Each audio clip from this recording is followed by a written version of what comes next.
Hola, buenos días. Bienvenidos todos aquí al CEU. Vamos a dar comienzo a este seminario sobre la influencia autoritaria de Rusia, China e Irán en las democracias de Iberoamérica. Hemos preparado junto con Carlos Augusto y con el vicepresidente Santos este pequeño seminario para profundizar un poco en cuál es la influencia que vienen ejerciendo estos tres países en la región. Es más conocida quizá la influencia de Rusia y últimamente se habla más de la influencia de China, pero también es muy importante la influencia que tiene en Iberoamérica Irán a través de alguno de sus países amigos como son Cuba, Venezuela o Nicaragua, ¿no?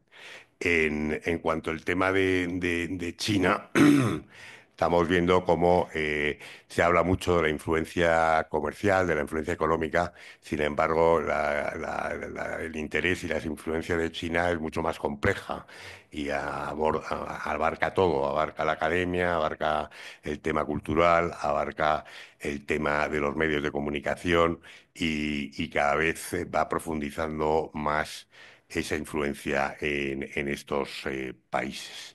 El primer ponente va a ser de don Francisco Santos, eh, vicepresidente de Colombia, pero antes voy a dar paso a Carlos Augusto Chacón, del director ejecutivo del Instituto de Ciencias Políticas de Colombia. Eduardo, muchas gracias. Un saludo muy especial a todos los que nos acompañan. Muy buenas tardes. Nosotros en el Instituto de Ciencia Política nos dedicamos a generar conocimiento para incidir en el debate político en defensa de la libertad económica y la democracia liberal. Somos un centro de pensamiento independiente apartidista en Colombia que ha expandido sus fronteras precisamente ante la necesidad de contribuir al debate en defensa de la democracia liberal de la presencia de China, Rusia e Irán. Y lo hacemos con una preocupación genuina y es por lo que ha significado lo que han significado estos tres actores en nuestra región. No solamente el caso de Venezuela, de Nicaragua o de Cuba, sino lo que hoy significa, por ejemplo, China, en Perú, en Argentina, en Brasil, y las dinámicas que esto ha generado, ha causado en el deterioro de la democracia, en la pérdida de independencia, en la pérdida de soberanía, con acciones de distinta naturaleza, por supuesto. Los tres regímenes no pueden ser medidos de la misma forma. Cada uno de ellos tiene intereses distintos y formas de actuar distintas, pero todas ellas representan pues un peligro para la región. Para nosotros es muy importante tener la posibilidad de trabajar con CEUCEFAS, por eso quiero agradecerle mucho a Eduardo por abrir esta oportunidad, por crear este espacio para conversar con ustedes. Ya cada uno de los expertos irá profundizando. Lo que buscamos con esto es sensibilizar, generar conocimiento, generar conciencia situacional de los riesgos que esto implica hoy para Occidente, que diríamos es uno de los grandes desafíos sobre los cuales poco se habla, porque no es solamente un tema comercial, un tema económico, esto tiene que ver con los cimientos mismos de las reglas de juego que como civilización hemos construido en los últimos 200 años y que nos han permitido mejorar la calidad de vida y el nivel institucional. Y claramente para nosotros es muy importante, además de sensibilizar y generar conciencia, es establecer cuál va a ser nuestra hoja de ruta de cara a los próximos años en esta coyuntura. Los tiempos están cambiando muy rápidamente y creo que hemos llegado a un punto de inflexión en el que es necesario entender hacia dónde debemos girar como región, no solamente pensando en Iberoamérica, sino pensando en lo que significa el hemisferio occidental y lo que significa Europa y varios países del sureste asiático que siguen siendo democracias liberales y que siguen teniendo el modelo de libre mercado como su modelo de desarrollo. Así que nada, darles a todos la bienvenida, agradecerle a CEUCEFAS y esperamos contar con una nutrida participación de ustedes en este espacio el día de hoy. Bueno, pues sí, sin más vamos a dar paso a don Francisco Santos, vicepresidente de Colombia y embajador de Colombia en Estados Unidos. Para los que no lo conocéis, es periodista, y también es un gran activista en búsqueda sobre todo de la verdad y del conocimiento de cuál es de verdad la influencia que estos países están teniendo en Iberoamérica y cómo está socavando los principios democráticos de muchos de estos países a raíz de esta intervención. Eh, Francisco.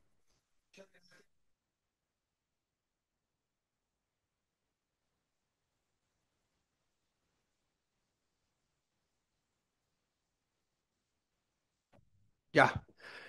Los platos fuertes donde ya cada uno de los expositores va a hacer una presentación mucho más detallada. Lo cierto es que estamos viviendo en un mundo donde la época de la posguerra y sobre todo de la caída después del muro de Berlín se acabó. Ese mundo no va a regresar. Ese mundo es distinto. Ninguno de ustedes imaginó hace 5 años que iban a tener una invasión en Europa. La tienen. Y ese mundo cambió a partir de, digamos, de una confluencia de varios elementos. Uno, Putin. Cuando Putin entra en Georgia y no pasa nada, y después entra en Crimea y pasa un poquito, y sale Estados Unidos de Afganistán, ahí se genera un incentivo para crear o para actuar, digamos, de manera muy dramática en Europa, que es uno de los escenarios de esta nueva Guerra Fría 2.0. Y cuando llega Xi Jinping cambia de manera dramática su mirada al poder chino, mucho más agresivo, digamos, de esa manera de actuar donde hacían y no decían, cambió. Hoy China es mucho más vociferante frente a su poder, es mucho más, digamos, combativo frente a lo que quiere y lo que busca. El mismo Xi Jinping cambió las reglas del juego. Antes habían prohibido la reelección después de un mandato en China, eso él lo acabó. Y lo que vamos a ver es un mundo mucho más complejo donde esta disputa geoestratégica tiene lugares de juego. Uno es Europa y dos, el segundo es América Latina. Este es un caso de cómo opera China. El presidente Correa le entrega 700 millones de dólares a una empresa china. Le dice, porque los chinos le dicen, le vamos a resolver su problema de energía. No solo no se lo resolvieron, Ecuador acaba de salir de un proceso de cortes de luz de más de 14 horas. Esa represa acaba costando 3.000 millones de dólares. Obviamente los pagaron. Esa represa no se la han podido entregar al gobierno porque tiene más de 6.000 fracturas el cuarto de máquinas. eh, y los ecuatorianos dijeron, arréglenos, sí, pero nos pagan. Este es un ejemplo clarísimo, codo codo Sinclair, de cómo China opera con muchos de los países sin transparencia, haciendo lo que le da la gana, generando, digamos, esto lo construyeron empleados chinos, generando en este caso problemas gigantes ambientales, energéticos y financieros. Finalmente, la trampa de la deuda en la que está hoy Ecuador con China por cuenta de todos esos recursos y muchos otros que entraron pues que le entregaron a China y que tienen hoy en una situación fiscal prácticamente imposible de salir adelante a este país. Trampa de la deuda que la tiene Argentina. Ustedes no sé si ustedes vieron, Milei decía no a la China y ya está de íntimo amigo de China porque China le dijo, qué pena, me debes 60.000 millones de dólares, ¿me vas a pagar ya? No, no, soy tu amigo. O Venezuela, donde eh, más o menos entre el 2008 y el 2016 recibieron 62.000 millones de dólares que tenían que pagar con petróleo. 22.000 millones de dólares eran para arreglar toda la infraestructura energética, se la robaron toda los chinos y los venezolanos, eh, porque ellos en este escenario donde no hay transparencia operan como les da la gana. Y les cuento una última anécdota de eso. Cuando fui la última vez, había una discusión sobre el Tratado de Libre Comercio con China y les dije, ¿ustedes lo conocen? Y me dicen, no, no lo dejan ver. Es una democracia. Y no se los dejaban ver. Yo logré ver lo que estaba negociado por cuenta de un empresario que me mostró, pero el debate público sobre un fenómeno, sobre algo tan importante como ese, no se estaba dando como debería darse. Ni hablar del tema de la pesca, donde están y les doy un ejemplo, y me lo contó una ministra en Ecuador. Cuando ellos encontraron esa flota china gigante que opera, apagan los transponders para que no los vean, estaban en Galápagos, pues mandaron 2 chalupas, así les, oiga, por favor, y lo llaman y dijeron, me da mucha pena, si no podemos pescar, ustedes no pueden exportar su langostino, que es uno de los 1.500 millones de dólares, a China. Dijeron, bueno, perfecto, entonces pesquen. Y al otro año les limitaron la exportación de camarón por un tema fitosanitario. Así opera China. Eso que dice comunicado es una decisión que tomaron las empresas comercializadoras chinas frente a la macadamia eh, guatemalteca. Ellos felicitaron la elección del nuevo presidente de Taiwán. Al otro día les cancelaron 80 millones de dólares en exportaciones. Tienen la exportación de macadamia, no sé si ya la reabrieron, pero duraron sin poder exportar eso cerca de un año. Y pues muestran que su soft power o su capacidad de comprar y de vender viene detrás con un poder político gigante. Y lo último, estas dos representantes fueron sancionadas por Estados Unidos, les quitaron la visa por ser las dos promotoras más grandes del sistema 5G de Huawei en Costa Rica. Entonces estamos viendo esa disputa que nosotros no queremos enmarcarla entre Estados Unidos y, y China. Es un problema entre las autocracias, las dictaduras contra las democracias y la libertad. La pelea se enmarca y las reglas del juego se enmarca dentro de esa, dentro de ese mecanismo. Un último episodio. El canciller chino, Araújo, de Bolsonaro, se opuso a las vacunas chinas durante el COVID. Dijo, no conozco la ciencia, muy proamericano, eso sí. China empezó a moverse brutalmente. China tiene una influencia en Brasil, no se mueve un lápiz que tenga que ver con China sin que ellos decidan que se puede o no. Se movieron y lo sacaron. Gobierno Bolsonaro. Hay una entrevista que vale la pena verla donde Araújo dice, a mí China me sacó de mi cargo. ¿Se imaginan ustedes que Estados Unidos sacara un canciller de Brasil por presión? El escándalo que había. Esto pasó sin pena ni gloria. Pero eso es China hoy en día. Y ejemplos como estos van a escuchar ustedes otros. Hay muchísimos. Pero China hoy juega un papel brutal en la región. Es el socio número uno de casi todos los países de América Latina. Tienen una base satelital en Argentina a la que solo puede ir un argentino una vez al año, un día, para ver qué es lo que están haciendo. Y cuando Macri dijo, venga, yo quiero renegociar esto, los chinos le dijeron, con el mayor gusto, pero renegociamos la compra de carne, la compra de acción, renegociamos todo. Y entonces no, sigan con su base satelital, que es algo que es impensable que suceda aquí o en la mayoría de los otros países si fueran una base satelital de Occidente. Rusia. Rusia es distinto. Rusia no es una gran potencia, Rusia tiene un gran poder disruptor, un poder de disrupción de la política, de la economía, de inteligencia.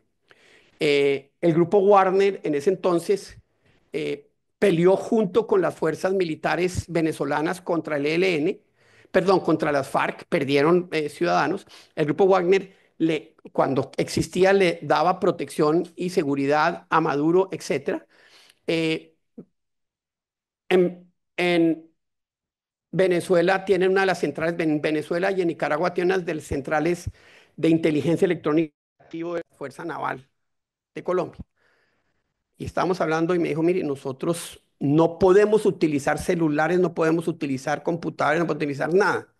Le pregunté, ¿cómo así? Entonces, ¿cómo se mueven? Me dice, es que nos tienen tan infiltrados los rusos con inteligencia electrónica que saben cuándo se mueve el comandante, cuándo se mueve, saben exactamente todo. Y le pregunté, ¿y ustedes cómo saben? Me dijo, porque usted con $1.000 compra un general venezolano que le cuenta absolutamente todo, que le da toda la evidencia y resulta que allá estaban trabajando escritorio con escritorio, eh, un agente de inteligencia venezolano, inteligencia rusa. Eso hoy se ha expandido brutalmente en América Latina. Eso tenía como foco en un inicio Colombia, hoy eso lo están haciendo por todo América Latina. Rusia es un disruptor, Rusia ha intervenido en elecciones a través del Social Design Agency, que es una agencia donde manipulan redes sociales con bots, etcétera, etcétera. Y para terminar el tema de Rusia, que ya lo van a escuchar, eh, el presidente Rafael Correa estuvo a sueldo de Rusia. RT, Russia Today, lo contrató. Y estoy seguro que si usted mira Russia Today, ¿a quién más ha contratado? No me sorprendería que existieran muchos otros políticos latinoamericanos. Última anécdota, perdón. Estoy haciendo yo la fila para entrar a Estados Unidos, a Colombia, y hay cinco, hay siete, yo no me acuerdo, un montón de jóvenes de pelo largo, y entro, y cuando llego a migración le digo, porque estaba en la fila de diplomáticos, le pregunto a la señorita, perdóneme, ¿estos diplomáticos de dónde son? Son todos rusos. Eran todos agentes de inteligencia rusa, y esa operación de inteligencia, que Colombia es muy importante, pues ni hablar de México, hace parte de esa capacidad que hoy tiene Rusia de generar desestabilidad, porque finalmente lo que son los disruptores. Bueno, en Ecuador atacaron con ataques cibernéticos cuando Ecuador en la guerra de Ucrania dijo, voy a entregarle todos los helicópteros viejos que tenía para que los reparen, para que vayan a Ucrania. Y al otro día tenían ataques cibernéticos, que esto simplemente muestra una capacidad de reacción que ellos tienen y pueden utilizar. Russia Today, un día amaneció todo Ciudad de México, empapado de Russia Today. Eh, Nunca pagaron esta cuenta, por cierto. Después me enteré. Pero en todos los sitios en todas las vallas, en todos los sitios de transporte público, Russia Today, ese es, y Russia Today hoy es uno de los organismos, digamos, de manipulación más importantes que tiene Rusia en América Latina. Mi mujer un día estaba yo en Washington y la veo viendo Russia Today y le digo, oye, ¿tú por qué estás viendo eso? Y me dice, uy, porque es fantástica, porque saben manejar muy bien, manipulan muy bien. Pero lo cierto es que es uno de los instrumentos principales que tiene Rusia en este tema. E Irán y Hezbollah, que pareciera que no existen. Hezbollah está súper metido. A ver, y lo van a escuchar ahora más adelante, pero Hezbollah en la triple frontera era uno de los grandes escenarios, la triple frontera entre Paraguay, Argentina y Brasil, del lavado de dineros. Hoy ese se ha trasladado a Venezuela. Hezbollah está metido en Venezuela hasta acá, está metido en droga ilegal, está metido en minería ilegal en Venezuela, Brasil, Colombia, Ecuador y Perú. Todos esos recursos los envían al Medio Oriente eh, para financiar tanto Hezbollah como Hamas. Eh, yo se lo advertí cuando era embajador al embajador de Israel, no le paró bolas, no le prestó atención, pero finalmente hace poco tiempo hablé con alguien del Mossad que me dijo, vamos a entrar a operar en Latinoamérica porque esta es una de las grandes amenazas. Entonces, Hezbollah, una alianza muy grande con el Tren de Aragua. O sea, es una organización criminal que utiliza los recursos para enviarlos al Medio Oriente, pero deja células armadas para despertarlas y utilizarlas en cualquier momento, como trataron de utilizarlas contra la comunidad judía en Brasil, los cogieron, o en Perú el año pasado después de lo de Gaza. Irán, por otro lado, opera de manera distinta, tiene relaciones muy estructurales con Israel. Les ayudaron a montar una fábrica de drones, y adivinen dónde acabaron esos drones: en Colombia. Y adivinen quién los acaba teniendo: la guerrilla del ELN. Los últimos 5 ataques en Colombia son con drones, y esto es una instalación que Irán les costó un montón de plata porque se robaron la mitad, pero finalmente ya la tienen. Y lo otro que es importante en términos de Irán es, eh, y aquí podría uno quedarse porque Tarek El Aissami, la historia de Tarek El Aissami es impresionante, su relación con Hezbollah. Eh, Irán lo otro que ha hecho y que es importante para, no, para terminar ya, es le entregó a Venezuela la capacidad de los hutis en el Golfo. Ellos, su armada no funciona, pero hoy tienen una capacidad operativa con lanchas rápidas y con misiles que tienen un objetivo único, que es utilizar en contra de Guyana y las explotaciones petroleras gigantes que hay en Guyana para presionar a Estados Unidos, a todos los países que se nutren de eso, para decirles, si ustedes me hacen algo, yo les hago otra cosa. Ese es el tipo, esos son el tipo de, bueno, ni hablar de las giras, ni hablar de todo lo que han hecho, pero lo que es cierto es que operan muchísimo, tienen planes a largo, a corto plazo, trabajan conjuntamente con objetivos muy distintos, se complementan y son una tremenda amenaza para la democracia y la libertad en América Latina. Ya van a escuchar ustedes mucho más profundamente todo lo que ellos hacen en la región. Muchas gracias.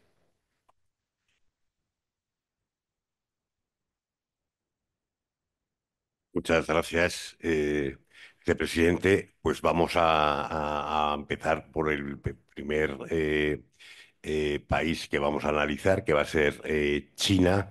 Y para eso estamos aquí Carlos Augusto y yo. Y en primer lugar va a hablar Carlos Augusto y luego hablaré yo. Como he dicho anteriormente, Carlos Augusto es el director ejecutivo del Instituto de Ciencia Política de Colombia y nos va a dar eh,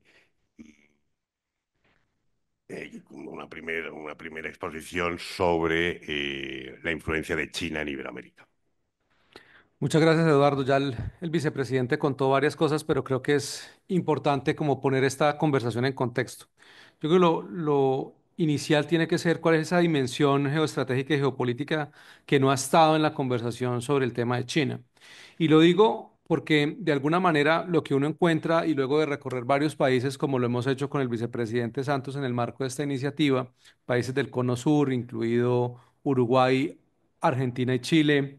Hemos estado en México y hemos estado, por supuesto, en Colombia y próximamente estaremos en otros países de la región. Lo que uno se encuentra es que hay unas narrativas dominantes muy fuertes que distorsionan la realidad sobre China. El hecho que muchas personas consideren, por ejemplo, que en China hay empresas privadas.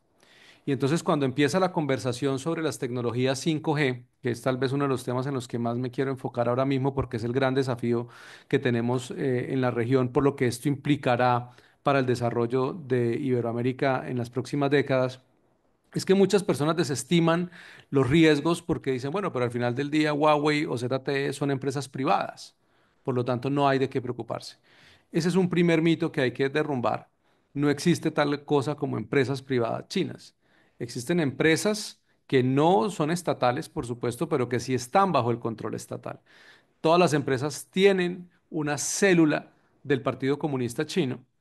La legislación china les impone una serie de obligaciones a estas empresas, en el caso de tecnología, en materia de inteligencia e información, de entregar y poner a disposición del gobierno chino esa infraestructura por razones de seguridad nacional. Ahora yo les pregunto, ¿qué es seguridad nacional?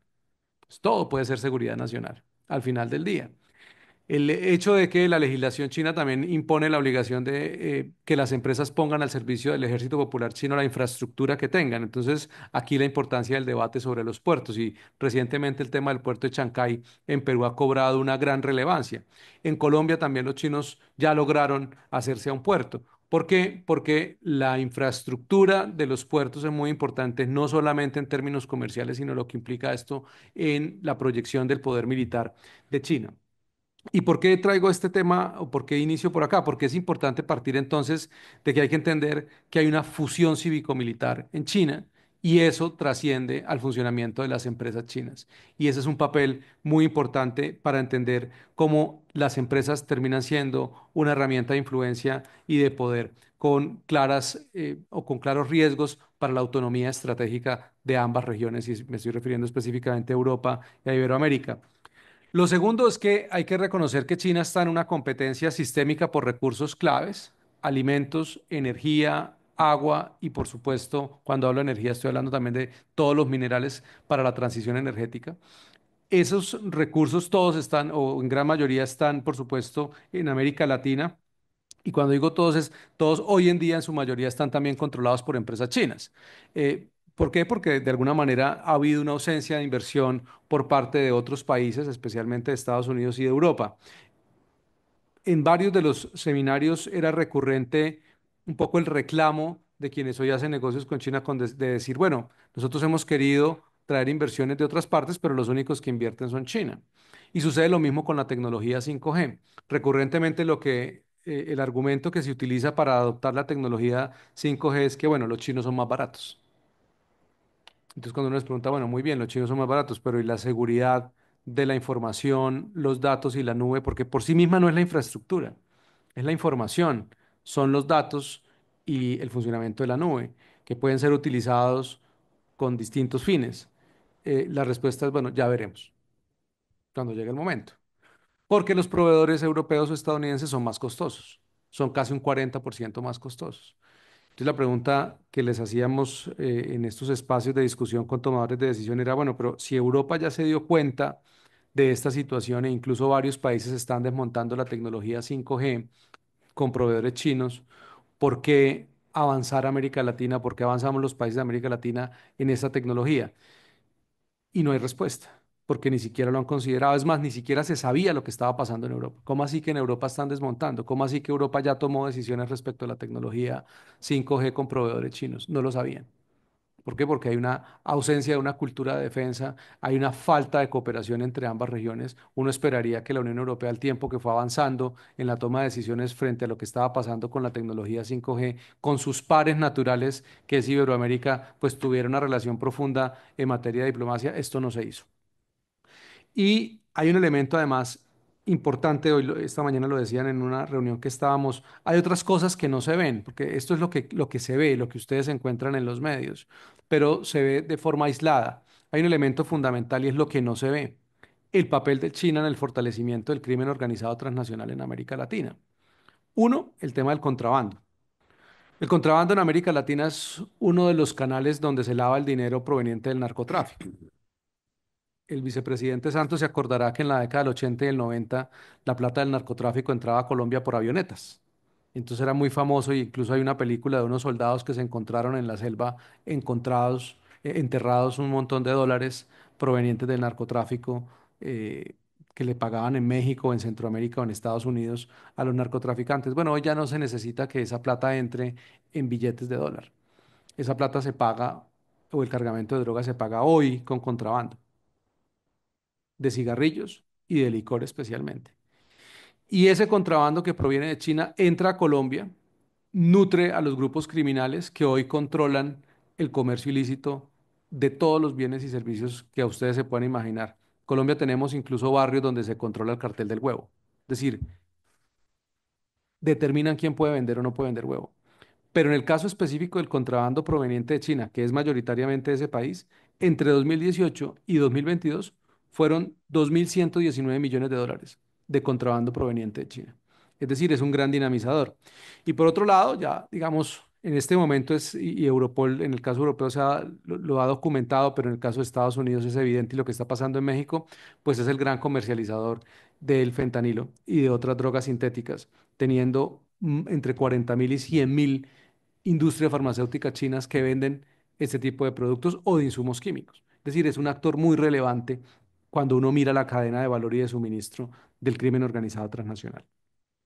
Y en esto hay una tendencia, entonces, a definir las relaciones con China. Y creo que hay dos enfoques importantes. Uno es el de verlo como un socio, un competidor y un rival sistémico, que es un poco lo que han venido haciendo los alemanes y algunos países de la Unión Europea. Es decir, es un socio comercial allí donde las reglas de juego son lo suficientemente robustas para efectivamente hacer negocios con China en el marco institucional que permite la transparencia, el seguimiento, la predictibilidad y la confiabilidad.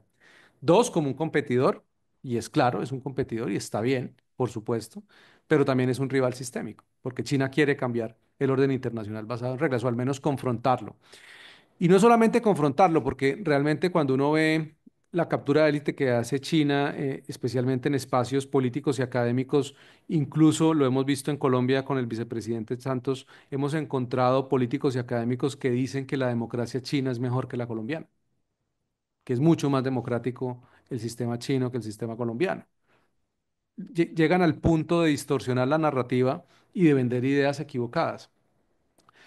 Pero hay otros enfoques que tienen problemas y que son los enfoques que no hemos logrado de alguna manera conversar a nivel regional y a nivel político y por supuesto estratégico. El de cooperar. Entonces se dice, bueno, por supuesto podemos cooperar con China allí donde hay beneficios mutuos. La pregunta es, ¿esos beneficios realmente son mutuos? Uno de los elementos que destacan quienes defienden la cooperación con China sin más, sin poner reglas sin tener mecanismos de transparencia, es que el hecho de que China ponga fábricas en nuestros países implica transferencia de conocimientos, por ejemplo.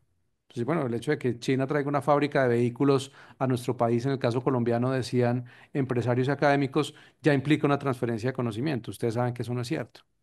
Tener una fábrica de China en un país no implica transferencia de conocimiento. De hecho, no hay transferencia de conocimiento. Eh, ¿Esto quiere decir que hay que oponerse a hacer negocios con China? No, por supuesto que no. Lo que implica es entender cuál es el marco y cuáles son los intereses de esas relaciones comerciales, hasta qué punto son instrumentalizadas, cuando las relaciones se enmarcan en unas reglas de juego donde hay, por supuesto, transparencia y la posibilidad de hacer control a esas inversiones, es un marco que nos permite a nosotros efectivamente comerciar con China. El problema es que en muchos casos esos acuerdos no son transparentes. De ahí el problema de trampa de deuda, de ahí los problemas de capitales corrosivos e incluso en materia tecnológica, los problemas que estamos viendo con los contratos que se están firmando para asignar a los operadores de tecnología de redes móviles 5G con proveedores chinos. No hay mucha claridad en las reglas de juego. Y ese es tal vez el problema persistente que vemos en países de África, de Europa y de América Latina.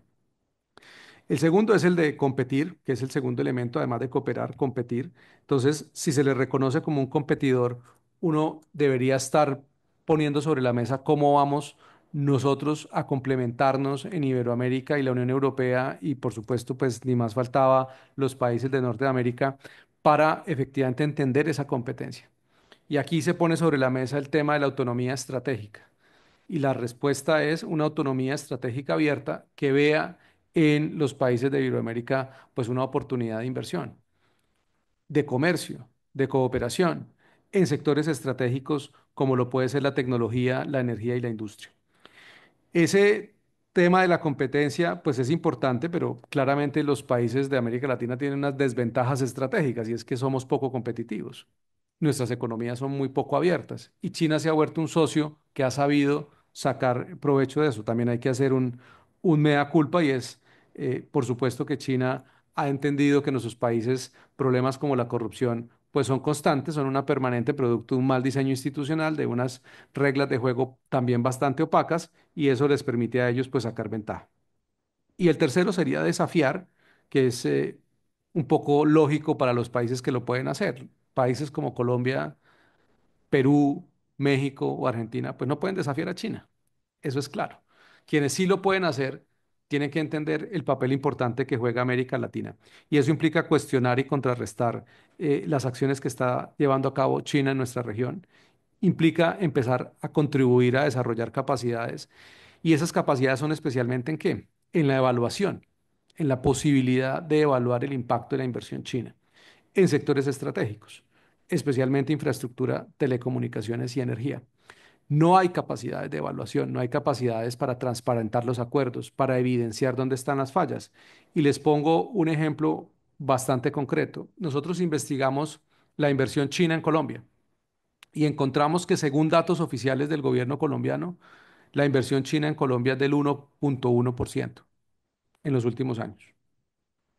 Y cuando vamos a mirar, los datos del Banco de la República son confidenciales y los datos de la Dirección de Impuestos y del Departamento de Estadística no son iguales.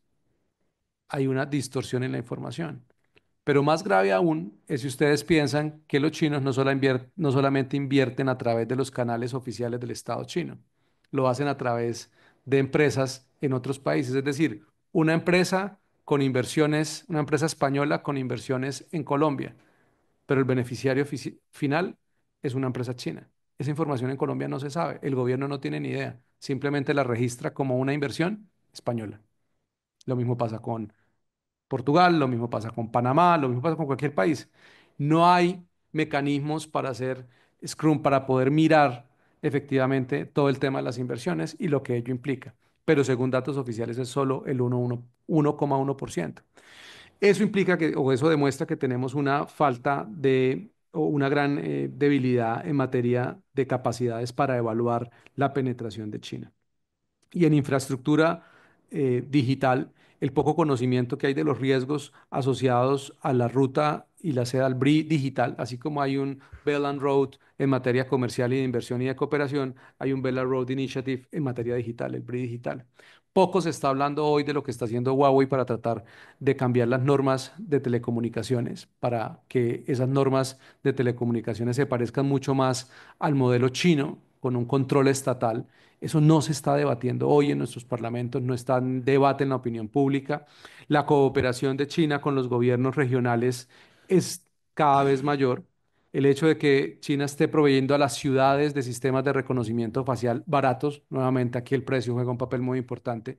Argentina, varias de las provincias en Argentina, lo que nos encontramos fue que hoy en día tienen sistemas de reconocimiento facial de empresas chinas. El EQ911, que es el sistema de atención de emergencias de Ecuador, toda su infraestructura fue desarrollada por los chinos.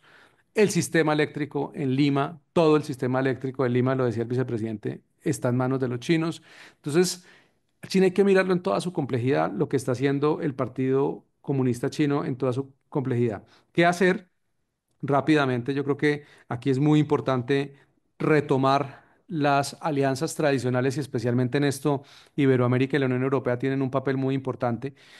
¿Para qué? Para que la región evite la dependencia excesiva de China, por supuesto también de Estados Unidos. Esto no es escoger entre el uno o el otro, esto es entender la complejidad de las relaciones con cada socio. Por supuesto, hay socios que son más confiables que otros, y aquí la variable que tiene que pesar es la confianza, la confiabilidad y que uno pueda prever qué va a pasar con cada uno de estos socios. En lugar de depender exclusivamente de la inversión china en materia de infraestructura, los países deberían estar hoy generando las condiciones para que haya inversión de otras regiones y, por supuesto, la Unión Europea está llamada a jugar un papel muy importante en eso. Lo segundo es el fortalecimiento de las capacidades en materia de seguridad nacional y ciberseguridad a nivel regional. ¿Qué va a pasar cuando las empresas europeas, Eduardo, quieran invertir en la región y la infraestructura toda esté en manos de empresas chinas? ¿Será que los europeos van a tener a América Latina como un espacio importante para invertir si no confían en las redes de tecnología? Lo que va a incrementar los costos, porque para poder llegar a la región van a tener que desarrollar su propia infraestructura tecnológica para tener confiabilidad. Eso va a aumentar los costos de transacción y por lo tanto va a hacer las inversiones poco confiables. Estas son realidades que no se van a vivir en 3 décadas, son realidades que se van a vivir el próximo año. ¿Qué va a pasar con las empresas españolas hoy que están en Colombia, por ejemplo? Cuando tengan que tomar decisiones de su modelo de negocio que están o van a estar sobre una infraestructura controlada por empresas como Huawei o ZTE, porque los que se ganaron, los operadores que se ganaron la licitación son operadores cuyos proveedores son especialmente chinos. Y ya para terminar, hay un tema muy importante que tiene que ver con los contratos de deuda con China, que además de lo tecnológico, los contratos de deuda con China tienen unos grandes riesgos, más allá del caso específico de Ecuador, que tal vez es uno de los casos emblemáticos. Argentina también lo está viviendo, Brasil lo está viendo, y son los problemas de trampa de deuda. Esa iniciativa de hacer préstamos baratos, pues tiene unos retos, y aquí la gran debilidad es que quienes deberían hoy ejercer control sobre esa deuda no lo están haciendo. Esos contratos en la mayoría de los casos no pasan por los congresos, no pasan por los parlamentos y difícilmente pasan por los organismos de control. ¿Por qué? Porque son contratos con cláusulas de confidencialidad, tienen cláusulas de cancelación y aceleración, lo que le permite a China exigir el pago inmediato en caso de incumplimiento. ¿Y eso para qué lo hacen? Precisamente para poderse quedar con sectores estratégicos o con recursos estratégicos. Ya hemos visto esos casos en África, o para ejercer presión al país en cuanto a sus relaciones con China o al país en cuanto a su papel en organizaciones multilaterales. Entonces, si no se vota con China o si se trata de votar una resolución condenando las violaciones de derechos humanos en China, hay presión. Es decir, la deuda se utiliza como un mecanismo de presión. El hecho de que obliguen a la exclusión del Club de París, que la mayoría de los contratos que estudiamos explícitamente incluyen una cláusula de que cualquier reestructuración colectiva le otorga a China un estatus preferente frente a otros acreedores, lo que tiene un doble juego, porque hace más costoso que otros acreedores quieran comprar deuda, porque China tiene una posición preferente. Y hay cláusulas en algunos casos de influencia política que incluyen términos que limitan la capacidad del deudor para tomar decisiones políticas o económicas que puedan afectar la inversión en su país. Entonces, dadas estas realidades, la clave está en lo que algunos llaman resiliencia democrática, nosotros lo llamamos capacidades para la defensa de la democracia.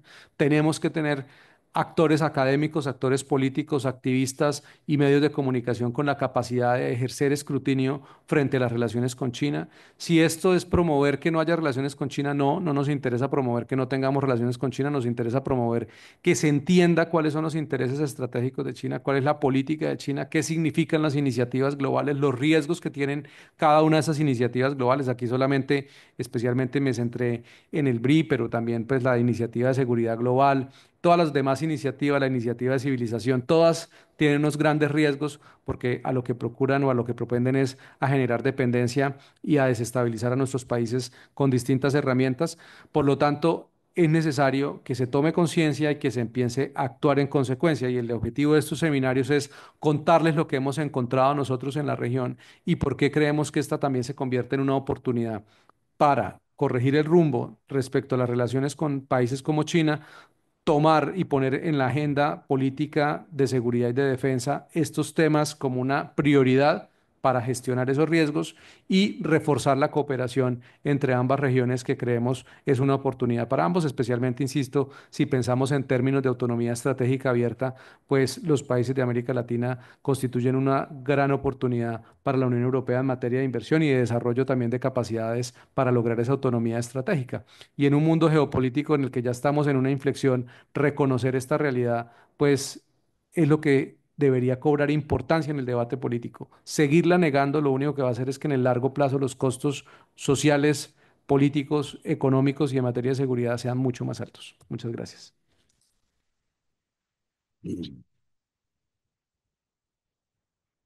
Muchas gracias, Carlos Augusto. Yo también voy a hacer una breve exposición.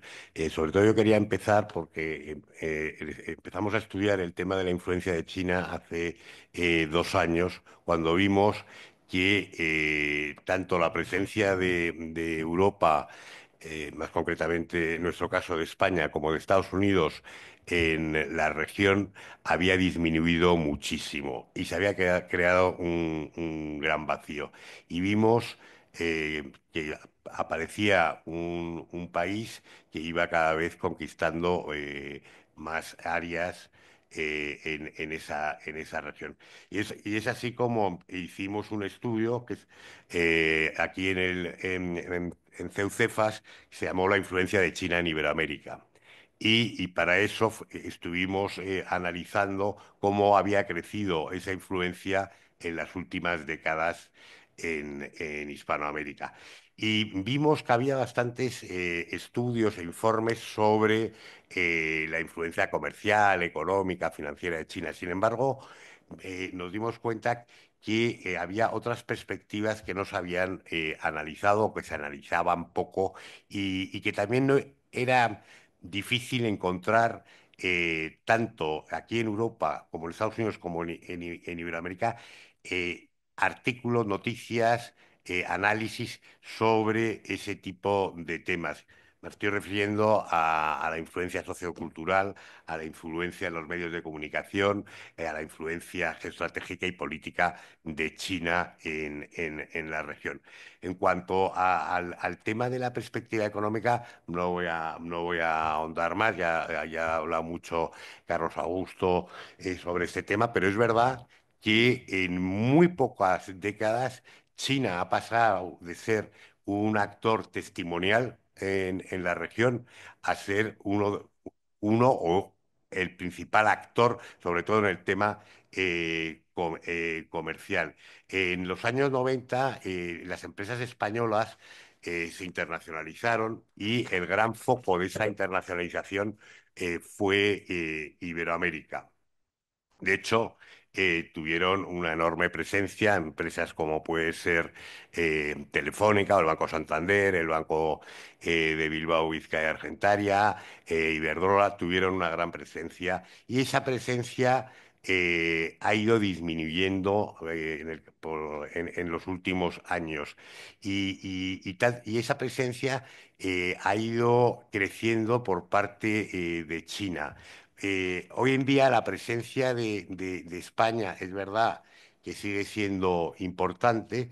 Sin embargo, su peso específico ha disminuido enormemente en relación al peso de China y de las empresas chinas, y sobre todo durante esas primera década del siglo XXI y finales del siglo XX, además de la presencia económica, España tenía una presencia y una influencia política, cultural, social importante en la región, que yo creo que hoy en día no existe. Y cuando digo España, digo también la Unión Europea. Es verdad que España era como la cabeza visible de la Unión Europea allí, y eso ha desaparecido, ¿no? China ha ido ocupando ese terreno. China hoy en día es el primero o segundo socio comercial de la mayoría de los países. Yo creo que de todos, si excluimos México, donde el primer socio comercial sigue siendo Estados Unidos. Y cuando hablamos, creemos que la balanza comercial de Iberoamérica con China es favorable a Iberoamérica, pero no es así. O sea, en el fondo, China lo que compra de Iberoamérica son materias primas a muy buen precio y les vende productos manufacturados a un precio mucho más caro. Con lo cual, el gran beneficiado de esa relación no es, aunque parezca que es Iberoamérica, sino China. En segundo lugar, que yo creo que Carlos Augusto también ha hablado del tema de los créditos que ha dado China en la región, y que ha supuesto que muchos países, como puede ser Ecuador o como puede ser Argentina o Venezuela, se hayan visto ahora en un problema de deuda con este país.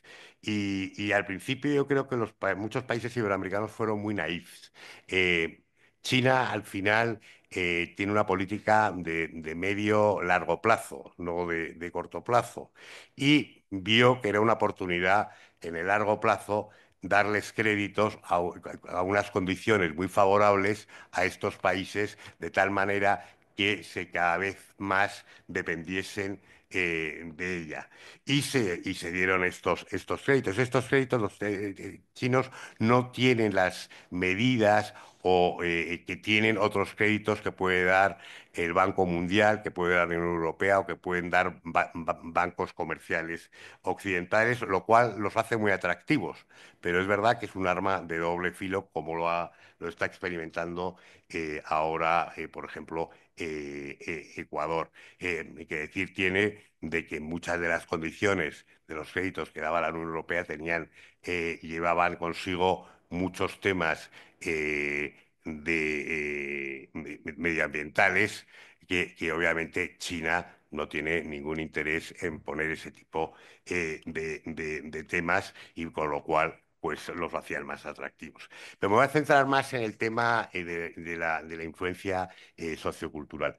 Es verdad que en Iberoamérica en el siglo XIX hubo una gran inmigración de trabajadores de China, que trabajaron principalmente en el ferrocarril y en la agricultura y en la minería.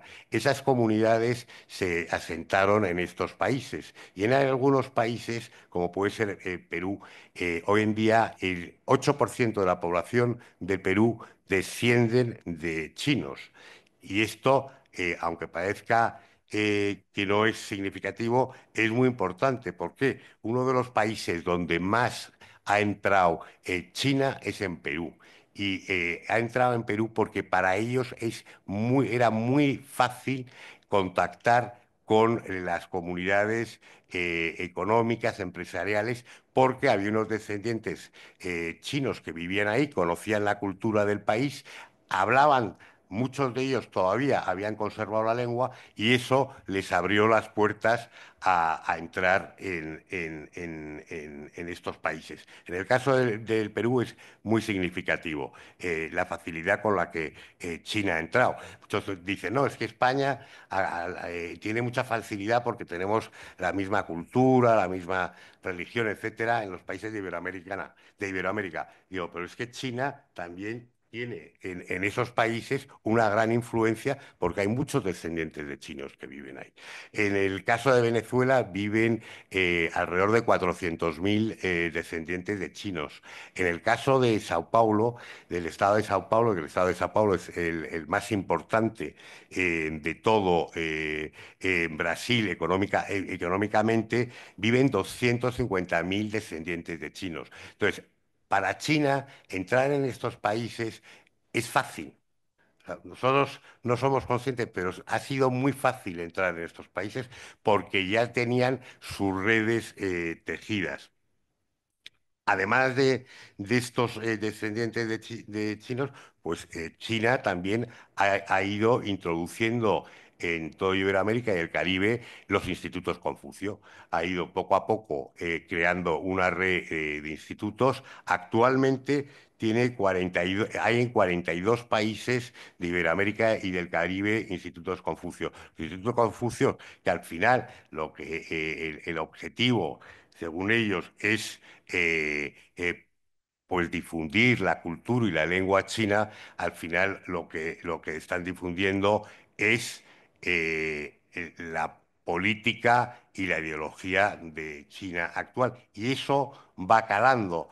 Pacho, en su presentación hablaba de que en Sudamérica, en Iberoamérica, la mayoría de la población ve con buenos ojos a China. De hecho, en un estudio que hizo Pew Research, cuando les preguntaban eh, qué referencia o qué les parecía China, les parecía que era un país muy avanzado tecnológicamente. O sea que esa es la impresión que tienen muchos de China. O sea, creo que era un 4% contestó que era una dictadura. O sea, eso no es lo más relevante. Lo que más les atrae es que tecnológicamente y económicamente es un país muy avanzado, ¿no? Y eso es un poco la imagen que vende los institutos Confucio,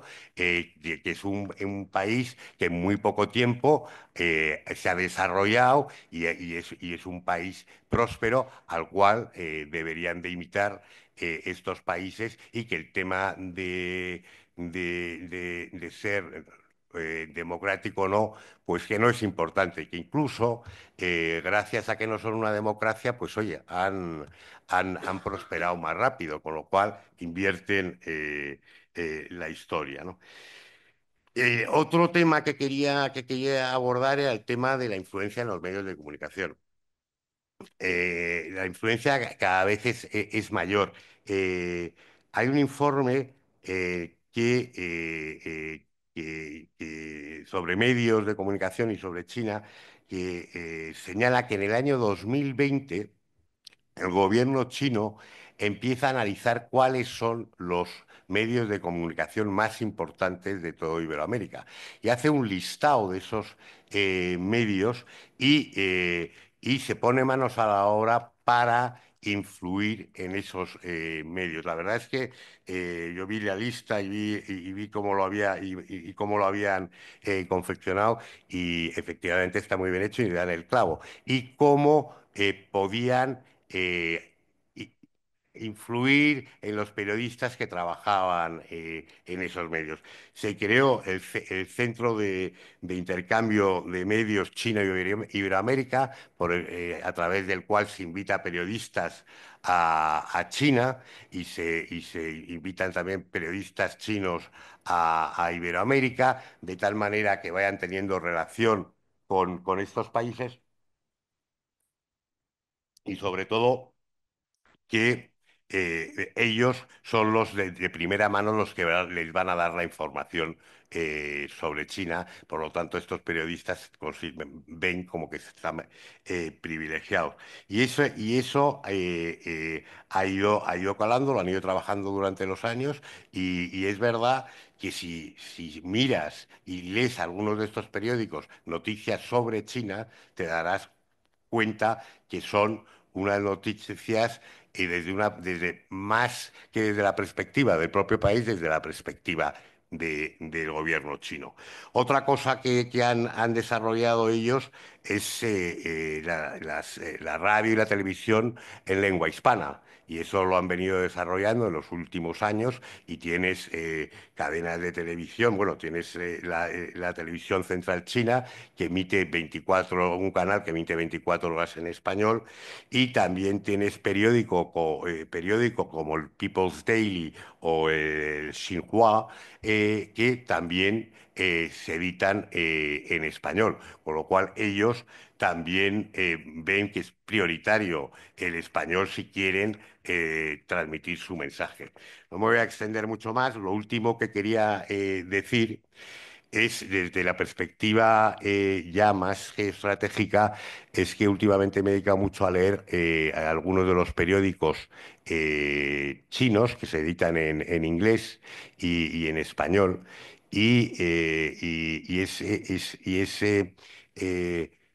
es muy impactante la visión que tienen ellos de Europa y de Estados Unidos, o sea, de lo que podríamos llamar Occidente. Ellos tienen una visión de que somos países y culturas en declive. O sea, de hecho, ellos tienen un término me hizo bastante gracia, que es, nos llaman eh, past declining powers y se refieren a todo Occidente como past declining powers, como no nos ven en el fondo como una amenaza, sino que lo que nos ven es como una oportunidad para que ellos, que son una nación emergente, hacerse en muchos casos con influencia en estas en regiones. Y nada, finalmente yo creo que lo único es que es importante contar la verdad de qué es lo que hay. O sea, que es analizarla, contarla y desde el punto de la academia, pues difundirla. Nosotros probablemente hemos dejado pasar 2 años y probablemente el año que viene saquemos un nuevo informe actualizado sobre la influencia que yo estoy seguro que se verá que ha crecido en los últimos 3 años. China está ahí y va a haber que saber convivir con ellos. Pero hay que también saber, hay que conocerlos para poder, como decía Carlos Augusto, para poder competir. Si no los conocemos, difícilmente vamos a poder competir con ellos. Muchas gracias.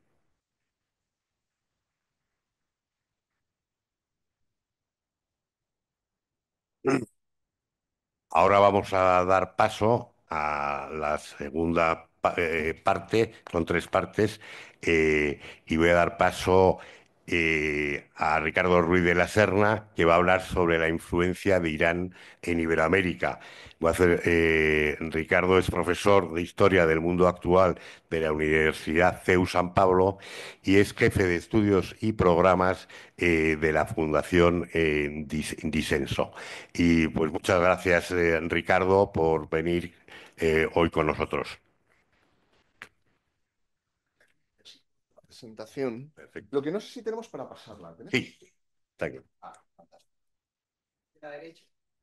Magnífico. Con la derecha se avanza siempre. Muy bien. Em, Vamos a ver. No, esta no es mía. A ver. Que no es mía esta. Está después de esta. Ah, perfecto. O sea, tengo que pasar.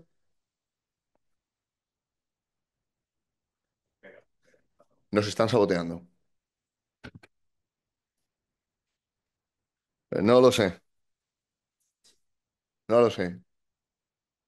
Voy a aprovechar mientras tanto para ver si entre el público, si hay alguien que tenga pinta de gente iraní. Em,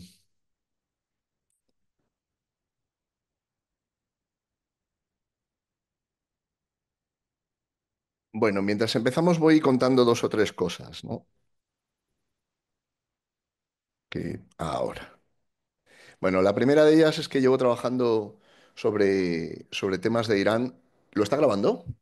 No, ¿no? ¿Se está grabando? Ah, entonces Mejor todavía porque entonces hay una serie de cosas que no contaré. Lo primero es que llevo trabajando... Es que ustedes se creen que lo digo de broma, yo lo estoy diciendo completamente en serio. Según se graba o no, yo cuando hablo de estos temas hay cosas que se cuentan y cosas que no. Llevo trabajando sobre asuntos de Irán casi 20 años, centrado fundamentalmente en el programa nuclear iraní, en la influencia de la República Islámica de Irán en el exterior y en el apoyo de Irán a acciones terroristas en Europa y en Hispanoamérica. Esto quiere decir que mi presentación va a estar bastante orientada o bastante focalizada en este tema concreto, la influencia de Irán en las Américas. Me han pedido que hable unos 15 minutos y me voy a ceñir a ese tiempo. Paloma, si me vas a sacar fotografías, por favor, luego mándamelas para mi madre, que estas cosas le dan la vidilla con las amigas. Espérate que me abrocho la chaqueta para salir un poco digno. Bueno, primero, tres claves importantes. La primera, la Revolución Islámica de Irán de 1979 crea una doctrina sobre la acción exterior de la República. Y por eso hay que detenerse un instante en el carácter de la República. Porque a diferencia de lo que sucede con otros estados de los que hemos mencionado esta mañana, o con algunos otros de los que podrían mencionarse a nivel regional europeo, por ejemplo Bielorrusia, bien, el caso de la República Islámica de Irán tiene una especificidad. Irán exporta revolución. Y por lo tanto, las acciones de influencia que Irán va a realizar en Hispanoamérica, aparte del propio interés nacional, económico o comercial que se podría mencionar, y que de hecho yo voy a hablar de él, hay que tener en cuenta que van con una agenda política, hay una agenda revolucionaria y hay un modelo de sociedad que Irán trata de exportar. Con una doctrina a la que le voy a dedicar también unos pocos segundos porque es relevante para entender el tipo de acción de influencia que Irán ejerce. Primera característica, Irán abraza la bandera de los movimientos de descolonización. Por lo tanto, las acciones de influencia de Irán se van a situar en el marco de la lucha antiimperialista, anticapitalista, anticolonialista, de las luchas de liberación. Y por eso la influencia iraní encaja muy bien en la estructura de influencia del Foro de Sao Paulo y del Grupo de Puebla. Es decir, a diferencia de lo que ocurre con estados que sí se sitúan en una dinámica más de capitalismo o de libre empresa, Irán abraza la retórica contraria. Irán abraza la retórica de el sur global, la cooperación sur-sur, la lucha contra la hegemonía de los Estados Unidos y de la civilización occidental y de los intereses occidentales. Esta es una primera clave. Hay una segunda. Irán se ve a sí mismo como una potencia regional. Es muy frecuente que los diplomáticos iraníes hablen de que Irán no es un país de segunda. Y es un error subestimar este punto. La diplomacia iraní es muy sofisticada, es muy avanzada. Irán es capaz de hacer acciones de influencia corales en varios niveles de las relaciones bilaterales o multilaterales al mismo tiempo. Y por eso en ocasiones uno se puede encontrar con que la misma influencia que se ejerce en el plano cultural y que parece inofensiva va acompañada de acciones en el plano comercial, o en el plano militar, o incluso en algunas líneas rojas de las que luego hablaré, que pueden resultar desconcertantes. Un caso interesante es el caso español.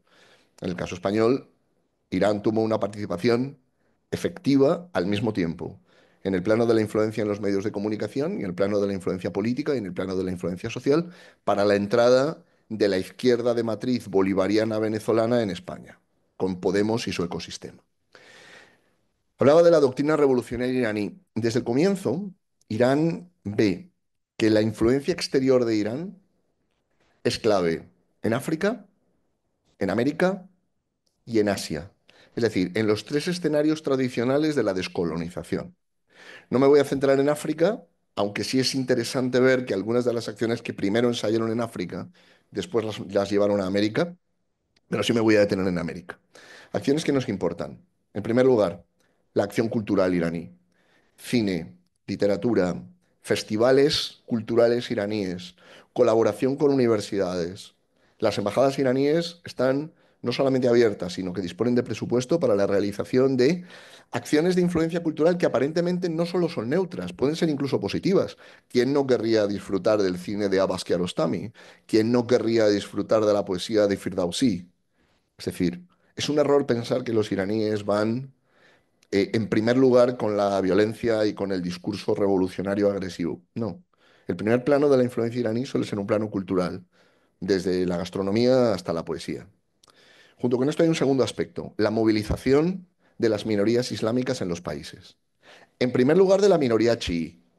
Esta fue la operativa, por ejemplo, en África. El Departamento de Traducciones de la Universidad de Teherán financió la traducción del Corán y de algunos de los intelectuales musulmanes más influyentes al swahili, al lingala, a lenguas tradicionales africanas.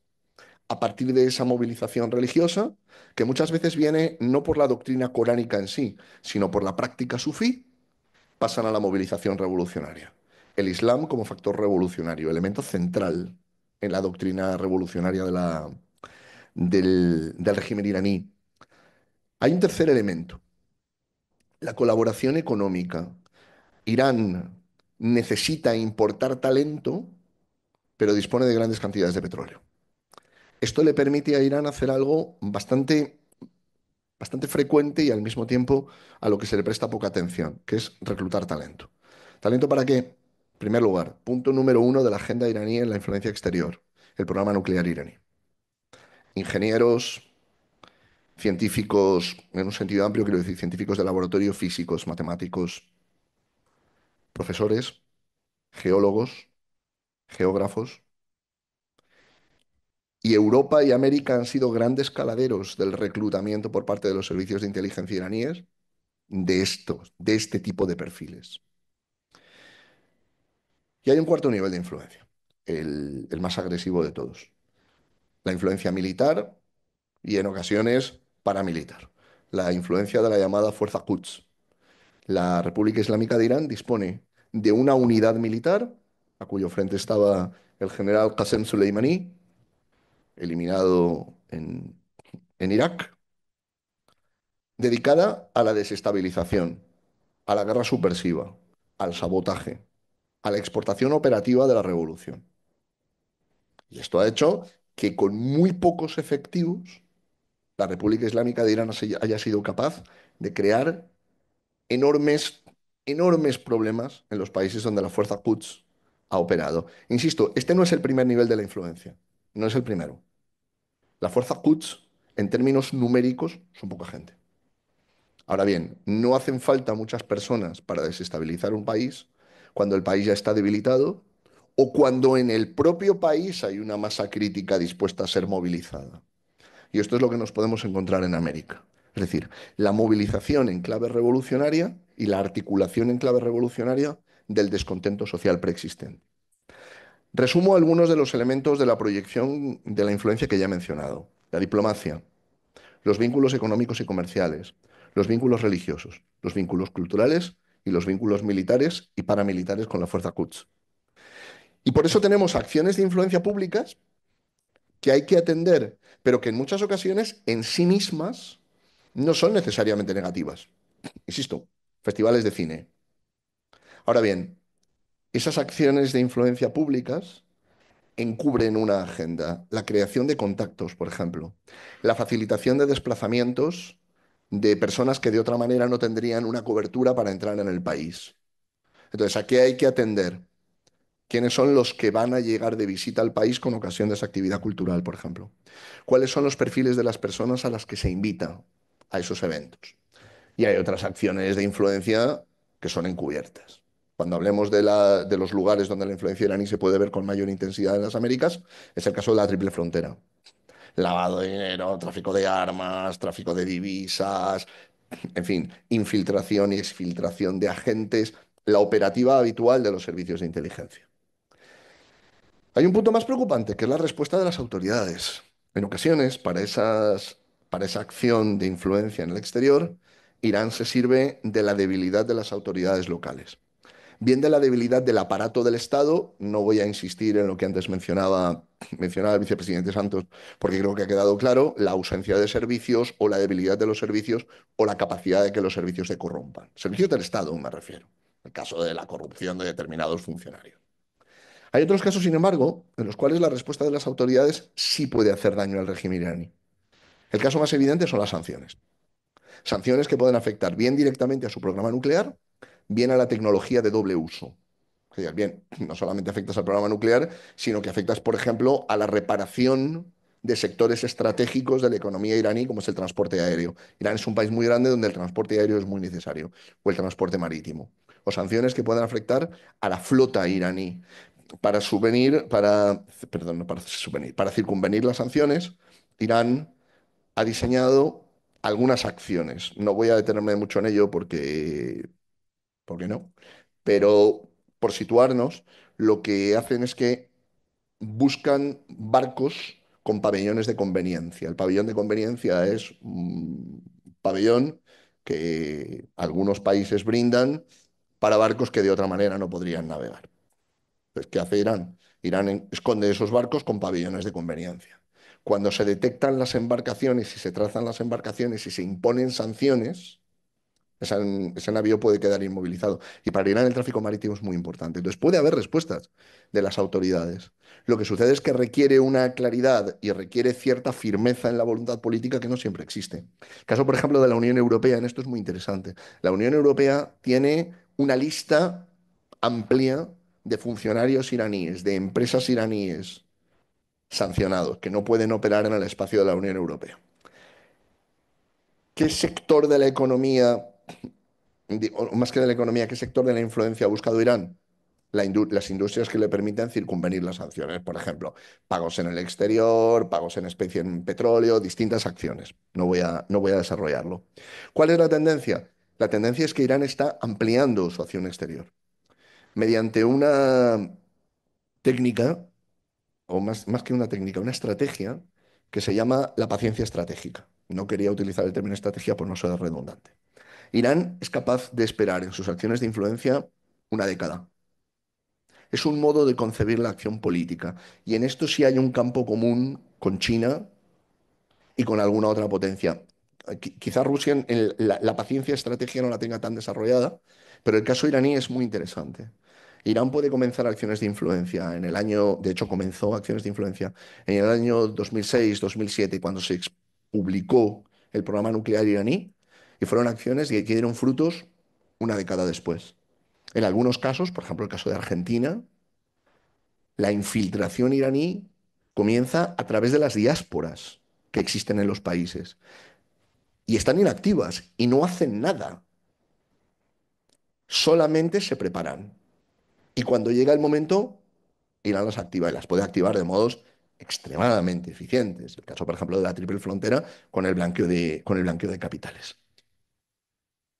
Algunos casos relevantes, ¿no? Algunas zonas de influencia y con esto termino. Se han mencionado ya algunas de ellas, con lo cual no voy a desarrollar ni el caso venezolano, no voy a entrar en él, ni el caso argentino, que se ha mencionado también. Pero sí me voy a detener en otros que quizá no son tan evidentes. El primero son los Estados Unidos. Existe un lobby iraní en los Estados Unidos que opera en las dos cámaras nacionales, Congreso y Senado, que opera en las cámaras de los estados y que opera en el nivel ejecutivo. Sería naif pensar que Irán no tiene la capacidad de contratar empresas de relaciones públicas, empresas de lobby, no tanto para promover una agenda positiva iraní, cuanto para evitar que, por ejemplo, el panorama de sanciones se agrave o empeore. Hay un segundo ámbito en el que Irán está muy activo, Centroamérica, por la importancia estratégica de la región, por una parte por el Canal de Panamá y por otro lado por el Golfo de Fonseca, que es el punto más vulnerable del istmo de Centroamérica a las influencias venidas del exterior. Son países, como puede ser el caso de El Salvador, donde las comunidades son antiguas, donde hay comunidades islámicas que se remontan a comienzos del siglo XX, donde Irán no es visto como un país particularmente hostil. En realidad, la revolución islámica iraní en esto ha sabido jugar bien la carta de los movimientos anticolonización, de los movimientos de antiimperialistas, de los movimientos anticapitalistas. Allí donde ha habido movimientos guerrilleros prolongados en el tiempo, y los ha habido en toda Centroamérica, Nicaragua, El Salvador, Guatemala, Honduras, bueno, Costa Rica no, ya lo sé, y Panamá tampoco. Pero en el resto del Cono Sur, allí donde ha habido movimientos guerrilleros o movimientos narcoterroristas, antes se hablaba de la importancia que tenía la tecnología para, para la narcoguerrilla o los narcoterroristas, allí puede haber influencia iraní. Insisto, hablamos de muy poca gente. No hay que pensar en grandes despliegues. En ocasiones hablamos de que pueden ser decenas de personas. Otra cosa es el despliegue diplomático. Este puede ser muy grande. Las mayores embajadas en Hispanoamérica son la Embajada de Irán en Venezuela y la Embajada de Irán en Bolivia, las más grandes, donde uno empieza a ver diplomáticos y dice, pero chico, tanto diplomático no puede haber. Bueno, sí, sí hay, tienen una cobertura diplomática para dedicarse a otras cosas. El caso boliviano además es interesante porque Bolivia es un país que por la propia naturaleza del Estado tiene vulnerabilidades. Vulnerabilidades creadas por las propias condiciones políticas en las que se ha desarrollado la vinculación con el eje bolivariano con el que voy a terminar hablando, ¿no? Luego está la triple frontera. Por la propia naturaleza geográfica de la triple frontera, es muy fácil operar entre tres estados con normativas jurídicas distintas, con gobiernos diferentes, con sensibilidades diferentes. Termino con el caso argentino, probablemente donde la influencia iraní se ha visto con mayor crudeza. No necesito explicar aquí las investigaciones en torno a las responsabilidades por el atentado de la AMIA. No voy tampoco a desarrollar los vínculos entre Hezbollah y el régimen iraní. Lo ha explicado el vicepresidente Santos perfectamente. Yo lo único que sí advertiría es que Hezbollah es una de las organizaciones a través de las cuales Irán opera. Irán ha creado en el Oriente Medio lo que se ha llamado el eje de la resistencia, que comprende a Hezbollah en el sur del Líbano, a Hamas en Gaza y en Cisjordania, pero sobre todo en Gaza, a los Houthis en el Yemen. Incluía al gobierno de Assad en Siria, pero el gobierno de Assad ha caído, y a las organizaciones terroristas chiíes en Irak. Este eje de resistencia tenía por objeto aislar a Israel. Y esta es una estrategia muy frecuente en la acción exterior iraní. La vertebración de ejes. ¿Qué eje ha empleado Irán para su influencia? El eje bolivariano. Entonces, allí donde ha habido acción de los gobiernos del eje bolivariano, Bolivia, Venezuela, Ecuador en tiempos de Correa, etcétera, allí nos vamos a encontrar influencia iraní. Insisto, en distintos niveles. Termino aquí porque no me quiero alargar más. Si después se deja de grabar, podemos hablar de otras cosas. Muchas gracias.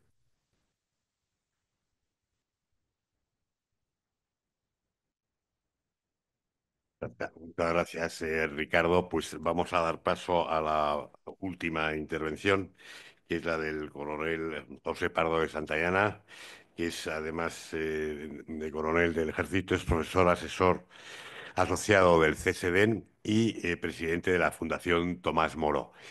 Coronel, por favor.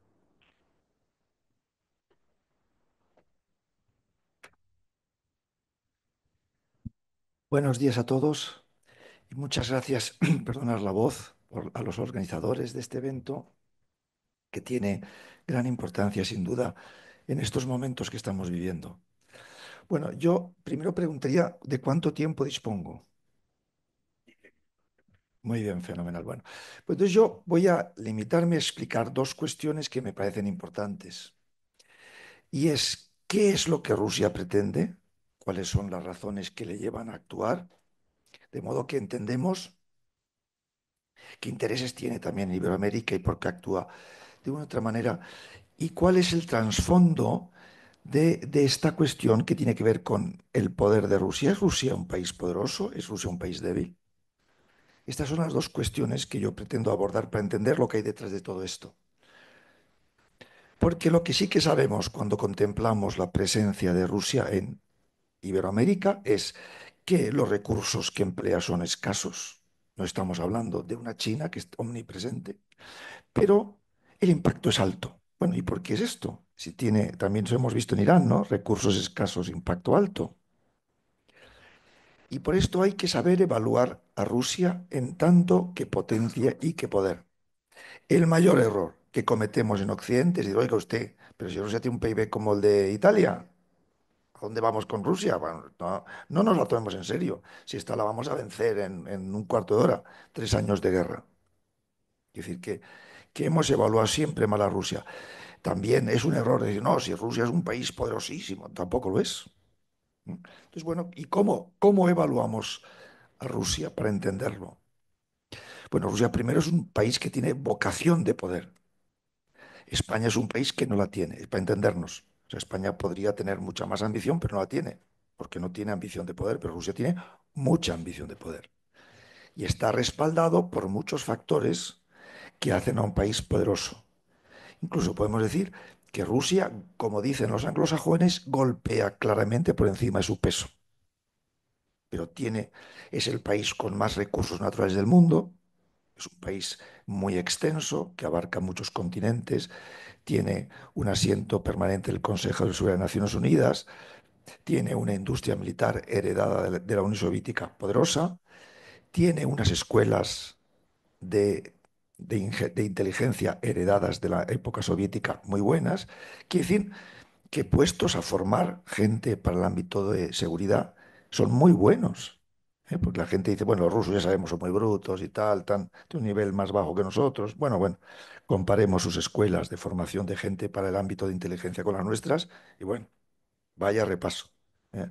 Luego es un país que es mucho más refinado intelectualmente lo que Podemos. Serán muy toscos en muchas cosas, puestos a beber o en la mafia, ¿no? Los más brutos de todos y sanguinarios, pero tienen un refinamiento que viene de un factor muy poco estudiado y es el amor a la literatura.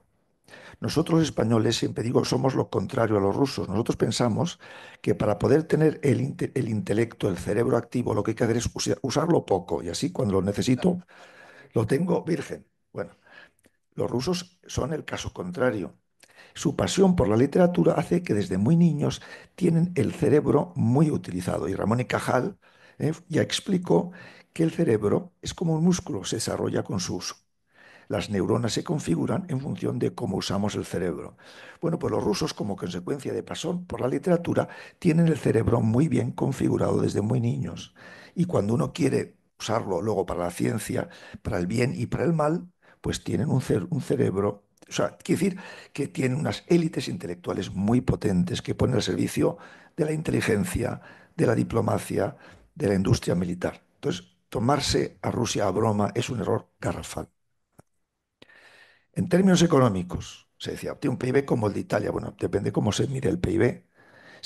Para entender a Rusia como potencia, hay muchas formas de medir el PIB. El más acertado es por paridad de poder adquisitivo. Y entonces resulta que nos sale un país que está por delante de Alemania. Ya estamos hablando de otra cosa. Pero es que Rusia sostiene su diplomacia, su industria militar, su servicio de inteligencia, lo sostiene en rublos, no en dólares. Para hacernos una idea, por ejemplo, Arabia Saudí, cuando quiere sostener sus fuerzas armadas, va al mercado internacional y paga en dólares. Bueno, antes de la guerra, el gasto en defensa de Arabia Saudí y de Rusia eran similares. Bueno, ¿es que hay alguien que ha pensado alguna vez que las fuerzas armadas de Arabia Saudí son comparables con las rusas? Porque su gasto en defensa es similar. Pero cuando Rusia gasta en defensa, como lo gasta además en su propia industria, desarrolla su tecnología y desarrolla sus capacidades. Quiere decir que lo primero que hay que saber es que Rusia, como oponente, es un oponente muy serio. No es una potencia como Italia. Yo les suelo preguntar a los italianos, ¿hay algún italiano en la sala? Pero bueno, si habrá alguno hoy. ¿Algunos de ustedes italianos consideran que Rusia es un país en poder parecido a Italia? Y ningún italiano lo piensa. Entonces no sé por qué lo pensamos los españoles. Esta es la primera cuestión. Bueno, esta es Rusia como poder, o sea, tiene instrumentos de poder que puede usar. También es verdad que tiene puntos débiles. Por eso es muy difícil entender a Rusia, porque depende que nos fijemos en los puntos fuertes o los puntos débiles, creamos una imagen diferente. Pero luego, para entender a Rusia hay que entender que es un país que es relativamente débil en función de a quién se enfrenta. Porque cuando Rusia piensa en geopolítica, piensa en Estados Unidos. Claro, es que ha decidido que va a boxear en un ring donde están los más fuertes.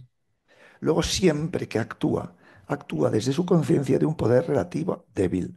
O sea, Rusia en su psicología es la psicología del débil contra el fuerte, pero es mucho más fuerte de lo que nosotros pensamos. Solo es débil en tanto al rival al que se mide. Pero claro, cuando un país piensa que puede rivalizar con Estados Unidos, estamos hablando de un poder que juega en las grandes ligas. Entonces, cuando Rusia actúa en geopolítica y muy especialmente en Iberoamérica, donde por otras razones sus intereses serían limitados, lo único que de verdad le interesa de Iberoamérica es que es un buen campo de batalla para enfrentarse a Estados Unidos. O sea, que lo hace siempre la perspectiva de que en ese territorio lo que hace es debilitar a Estados Unidos. Y Rusia, cuando hace geopolítica, manda un mensaje al mundo que en general nosotros en España no sabemos entender, pero que ellos dicen, pero ¿cómo son así de brutos? ¿Cómo no entienden mi mensaje? Y el mensaje es, oiga usted, contra Rusia se vive peor. O sea, si usted se mete conmigo, yo me meto con usted. Si usted me hace un daño de 1, yo solo voy a hacer de 10. Esta es la tesis. Ahora bien, si nos entendemos, podemos hacer buenos acuerdos. Esta es la mentalidad rusa. Entonces, esto es importante para saber con quién estamos rivalizando, pero también eso da un cierto margen también para poder hacer algunos acuerdos. Quiere decir que no todo es negativo, ¿no? Yo en general he de decir que querría ser optimista, pero soy pesimista. Yo querría encontrar razones para ver un mundo con un futuro, pero me cuesta mucho entenderlos, encontrarlo. No obstante, en este ámbito, algunas cosas positivas dentro de todo esto se puede entender, ¿no? Y por tanto, Rusia, que tiene en términos geopolíticos una concepción de debilidad relativa, se comporta como Irán y como Pakistán, que son países con gran ambición que se enfrentan a rivales muy superiores a ellos. Y por tanto, eso les hace disruptivos. ¿Por qué son disruptivos? ¿Por qué son desestabilizadores? Porque en un contexto estable tienen todas las de perder. Las oportunidades se presentan cuando la situación es instable. O sea, la inestabilidad, todo aquello que huele mal es una oportunidad para Rusia. Todo aquello donde hay algo que no funciona, algo que crea problemas, es una oportunidad para Rusia. Yo decía, ¿por qué es como Irán o como Pakistán? Pakistán es un país que sobre todo desde que se dividió en dos, Bangladesh y Pakistán, tiene una idea relativa con la India descomunal. Entonces, la idea de un Afganistán estable, que de forma natural es un aliado de la India por razones de la línea Durand, fronteriza y por la división del pueblo pastún entre Pakistán y Afganistán, la idea de un Afganistán estable les produce pesadillas por la noche. Y entonces, ¿qué es lo que hacen? Es todo proceso de estabilización lo boicotean. Cuanto más inestable Afganistán, que también les ha creado problemas a ellos, Pakistán se siente más seguro, porque lo que les no son capaces de concebir es Afganistán y la India entendiéndose diplomáticamente. Irán sabe que se enfrenta a un entorno geopolítico también muy hostil a Irán. No es que Irán no dé razones para esa hostilidad, pero la realidad es que su entorno es muy hostil y se enfrenta, por tanto, a coaliciones que le superan en poder. Y su estrategia, pues, es crear problemas, desestabilizar para poder en ese juego Pues Rusia hace lo mismo. Rusia lo que piensa es que en Iberoamérica se le presentan muchas oportunidades para crearle problemas a Estados Unidos. Como su objetivo es crear un sistema internacional multipolar, que por cierto lo ha conseguido de la mano de China, y un sitio donde Estados Unidos no tenga una posición dominante y hegemónica, pues entonces en ese escenario pues debilita el sistema internacional existente. Es verdad que se repite mucho del orden internacional basado en reglas, decimos los occidentales. El problema es que ellos dicen en sus reglas. Nosotros queremos es un orden internacional donde las reglas las pongamos entre todos. O sea que no es que tenga nada contra este orden concreto tal como es, lo que tiene en contra es de que el orden internacional, las reglas las ponga otro. Lo que quieren los rusos es participar en las reglas. Y acabo con esto, ¿y cuál es la parte que pudiera uno ver algo de luz? Y es que en el entendimiento con Trump, Rusia no va a hacer concesiones en Ucrania, pero las podría hacer en Iberoamérica. Si de todo esto, si de todo esto, si de todo esto surgiera que al final Rusia y Trump se entienden, Rusia podría perfectamente hacer concesiones en Venezuela a cambio de llevarse Ucrania enterita. Porque para Rusia Venezuela no es importante, solo es el grado en que le cree problemas a Estados Unidos. Es verdad que los rusos tienen una diplomacia muy correosa, ¿eh? Y parecerá que hacen concesiones y luego darán muy poco y seguirán manteniendo Venezuela desestabilizada porque es un recurso diplomático y geopolítico muy poderoso. Pero es verdad que Trump y Putin se pueden entender y Putin puede hacer concesiones en Iberoamérica, entre otras cosas porque a él le trae sin cuidado lo que pase en ese continente. A él personalmente no le conmueve, ¿eh? Hay otras regiones donde no haría concesiones, pero precisamente en Iberoamérica sería el sitio donde con más tranquilidad haría concesiones favorables a un mundo más habitable y a la población. Si con eso Estados Unidos hace concesiones donde Rusia se juega el futuro. Y por tanto, esta oportunidad, si se produce, tampoco debería desaprovecharse. Pues yo creo que dicho esto, pues ya no sé si habrá coloquio ahora como lo tenéis previsto. Bueno, si queréis hacer alguna pregunta, Saúl, que era el socio de Elon Musk, de una entrevista una semana antes de posesionarse, ya lo sacaron, pero él era, pues, del entorno muy cercano a Musk, dijo exactamente eso. Dijo, es que el acuerdo en Ucrania pasa por Venezuela, Cuba y Nicaragua. Entonces, lo que tú dices no solo no es descabellado, sino que estoy absolutamente seguro que un acuerdo en Ucrania va a tener ese elemento. Pues entonces podemos dar por concluida mi intervención. Muchas gracias. muchas gracias. Solamente. Bueno, pues muchísimas gracias a todos los ponentes y a todos los que habéis venido a este seminario. Dar las gracias al Instituto de Ciencia Política y a la Fundación Confianza y Libertad y pues emplazaros a seguir mirando, investigando y siguiendo estos temas que son muy interesantes y yo creo que críticos para España y para Europa. Muchas gracias.